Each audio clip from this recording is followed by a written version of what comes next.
Une véritable tragédie pour les victimes du terrible accident de voiture impliquant Pierre Palmade. D'après le journal Le Parisien, l'humoriste, dont les jours ne sont plus en danger au lendemain des faits, était positif à la cocaïne et aux médicaments de substitution, lors de l'accident de voiture qui a causé le carambolage tragique ce vendredi 10 février 2023, en Seine-et-Marne, près de la forêt de Fontainebleau, en début de soirée.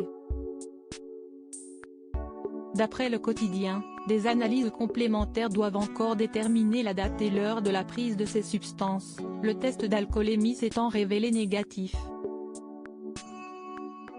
L'une des victimes de l'accident a priori causé par la voiture que conduisait Pierre Palmade, la femme enceinte de 6 mois grièvement blessée, a perdu le bébé qu'elle portait, ce qui a conduit le parquet à ouvrir une enquête pour homicide et blessures involontaires par conducteur ayant entraîné une incapacité totale de travail supérieure à 3 mois.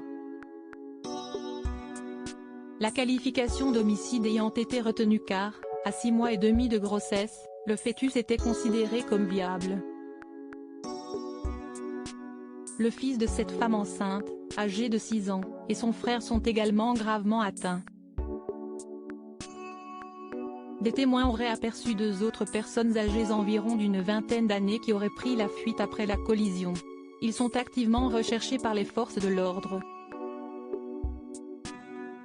Après avoir été en urgence absolue, sa famille révélait ce samedi matin que Pierre Palmade était de nouveau conscient.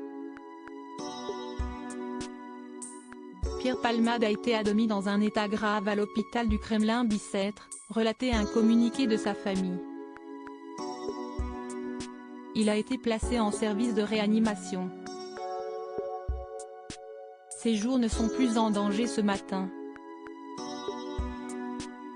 La famille du comédien avait précisé qu'elle pensait aux personnes touchées pendant cet accident et attendent des nouvelles rassurantes, dans le communiqué publié avant que la nouvelle de la mort de l'enfant que portait l'une des victimes ne tombe dans l'après-midi.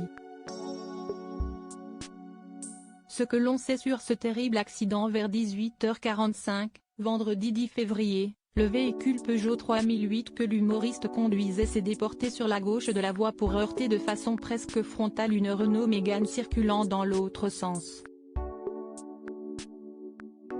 Dans cette automobile se trouvait la femme enceinte, son frère et son fils, avant qu'une troisième voiture ne percute le second véhicule par l'arrière.